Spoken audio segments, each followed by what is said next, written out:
بسم اللہ الرحمن الرحیم۔ معزز دوستو، السلام علیکم۔ معراج کی شب تھی، سارا عالم بلا سلطان کونین کے ہر مقدم کے لیے چشم براہ تھا۔ ملکہ مرسلین کی جرمٹ میں شاہانہ تسک و احتشام کے ساتھ سرور کائنات کی سواری پہنچی۔ سلامی کے لیے قدسیوں کے بیڑے جت گئے، عرش کا پرچم سرنگو ہو گیا۔ امیدوں کی ہجوم سے گزرتے ہوئے عالم ملکوت کا معائنہ فرمایا، اب گشت کے لیے باغ فردوس کی طرف بڑھے۔ مرحبا کہنے کے لیے ہر طرف حور غلماں کی صف استعداد تھی۔ حضرت جبرائیل علیہ السلام قدم پہ قدم ہم رکاب تھے، جنت کی سیر کرتے ہوئے ایک مقام سے گزر رہے تھے کہ حضور کی چشم اقدس ایک غمگین اور ملول حور پر پڑی، جو ایک درخت کی ٹہنی تامے ہوئے رو رہی تھی۔ فردوس کے عالم خوشگوار میں رنج و غم کی پرچائیاں دیکھ کر حضور کو بڑا اچنبھا ہوا۔ حضرت جبرائیل علیہ السلام سے ارشاد فرمایا کہ دریافت کرو، یہ حور کیوں رو رہی ہے؟ جنت کے عیش و دوام میں اسے کون سا غم لاحق ہو گیا ہے؟ حضرت جبرائیل علیہ السلام نے اس کے قریب پہنچ کر کہا، کیا تجھے معلوم نہیں کہ سلطان کونین نے جنت میں قدم رنجا فرمایا ہے؟ جواب دیا کہ معلوم ہے، جبھی تو غمگین فریادیوں کی طرح اپنا حال بنا رکھا ہے کہ ان کی نگاہ رحمت میرے اوپر پڑے اور وہ میرا حال دریافت کر لے۔ حضرت جبرائیل علیہ السلام نے ارشاد فرمایا، تجھے مبارک ہو، انہوں نے تیرا حال دریافت کرنے کے لیے مجھے بھیجا ہے۔ جو اب کے انتظار میں حضور کی سواری رکی ہوئی ہے۔ حور نے اپنی آنکھوں کا آنسو آنچل میں جذب کرتے ہوئے کہا، سلطان کونین کی سرکار، میں اپنے غم کی درد انگیز کہانی میں خود سناؤں گی۔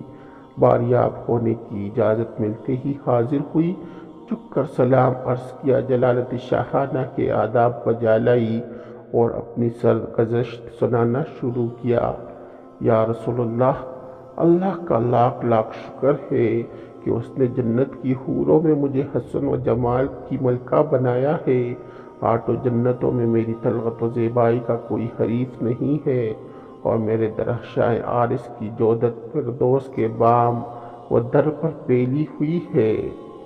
اگر بے نقاب ہو جاؤں تو دیکھنے والوں کی آنکھیں ہیرا ہو جائے اور جنت میں دوپہر کا اجالا پھیل جائے۔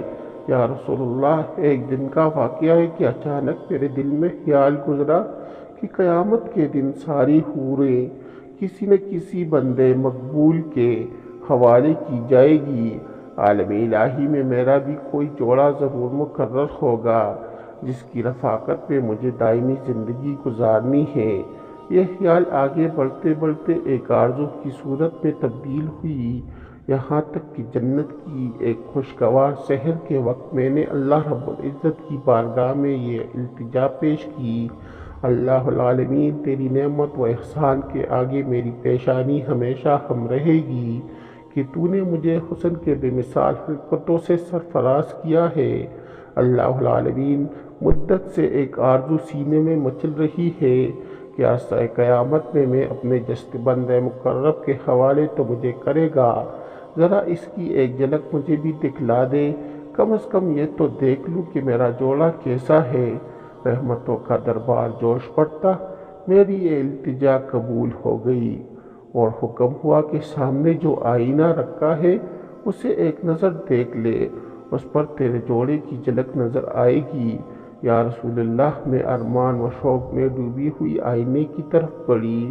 میرے قدم خوشی سے زمین پر نہیں پڑ رہے تھے کہ آج عالم جاوید کے محبوب ترین ساتھی کو دیکھنے جا رہی تھی۔ میری آنکھوں کے پیمانے سے جلووں کے شراب ٹپک رہی تھی۔ جمتی مچلتی میں آئینے کے سامنے پہنچی، جو ہی نگاہ اٹھائی دل پر ایک بجلی گری اور آرزو کا سارا ہرمن جل گیا۔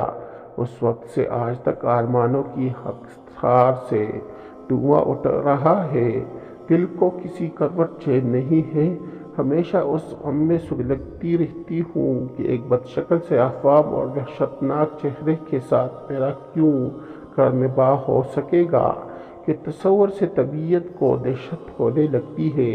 حضور اکرم صلی اللہ علیہ وآلہ وسلم نے زیر لب مسکراتے ہوئے دریافت فرمایا، اپنے جوڑے کا جو سراپا تو نے آئینے میں دیکھا ہے میرے سامنے بیان تو کر۔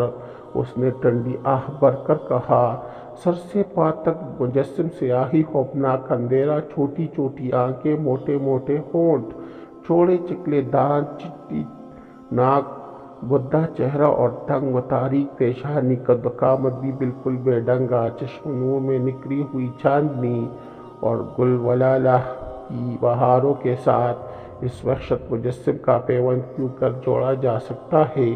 وہ جب اپنی بات ختم کر چکی تو حضور نے سر اٹھایا، آنکھوں غیرت جلال سے سرخ ہو گئی۔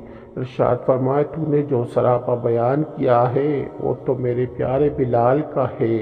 ایک عاشق سراپا، ایک مومن وفاکش اور نگار خانہ ہستی کی ایک گوہر نایاب کو پا کر تو غم نصیبی کا شکوہ کر رہی ہے؟ کیا تجھے معلوم نہیں کہ بلال میرا عاشق مجسم ہے؟ میں نے اپنی پلکوں کے سائے میں اسے پناہ کی جگہ دی ہے، اور سن لے میرا بلال بارگاہ یزدانی میں تقرب کی اس مسند امتیاز پر فائز ہے کہ فردائے قیامت میں اس کے جسم کی سیاہی حور ان خلق کی رخساروں پر تل بنا کر تقسیم کر دی جائے۔ آتش کدہ عشق میں وہ نکرا ہوا سونا جس نے محبت کی شفیقی میں دونوں جہاں سے منہ پھیر لیا ہے، وہ حسن مجرد کا تماشائی ہے، فردوس کا حسن وہ کیوں کر خاطر میں لائے گا؟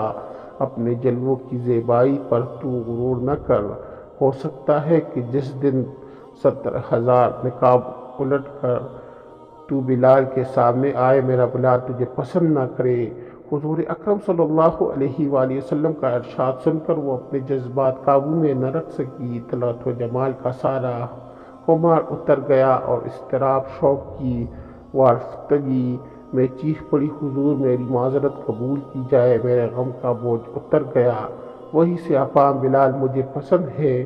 میں اپنی خوش نصیبی پر نازاں ہوں کہ سلطان کونین کا پروردہ نظر میرے حصے میں آیا ہے۔ قیامت کے دن اسی سراپا کے ساتھ بلال کو اپنی آنکھوں میں بٹھانا چاہتی ہوں۔ اس کی معذرت قبول فرمائی گئی اور حضور اکرم صلی اللہ علیہ وآلہ وسلم دعائیں دیتے ہوئے آگے بڑھ گئے۔ عشق کارساز تیری دہائی ایک سیاہ فام غلام کو اتنا بڑھایا کہ کونین کی سر کا تاج بنا دیا۔ رحمت و نور کی آبشار میں نکلنے والے تیرے جسم کی سیاہی پر چرائے کعبہ کی روشنی قربان ہے۔ تیرا نام شوکت اسلام کی سب سے بڑی یادگار ہے۔ مسلمانوں کے سید و سرور بلال، اپنے آتش کدہ عشق کی ایک چنگاری ہمارے دلوں کی انجمن تک بھی پہنچا دے۔ نبض حیات کی تپش سر پڑتی جا رہی ہے، ایمان و یقین کی حرارت کا مزاج اپنی نشان سے نیچے اترتا جا رہا ہے۔ یہود کا آتش کدہ پھر سلگنے لگا ہے۔ دنیا اسلام کو تیرے فیضان عشق کی ضرورت ہے۔ معزز دوستو، اگر آپ لوگوں کو میری ویڈیو اچھی لگی ہو تو میرے چینل کو سبسکرائب کریں، اس ویڈیو کو لائک کریں اور دوستوں کے ساتھ شیئر کریں۔ آپ لوگوں کا بہت شکریہ۔ والسلام۔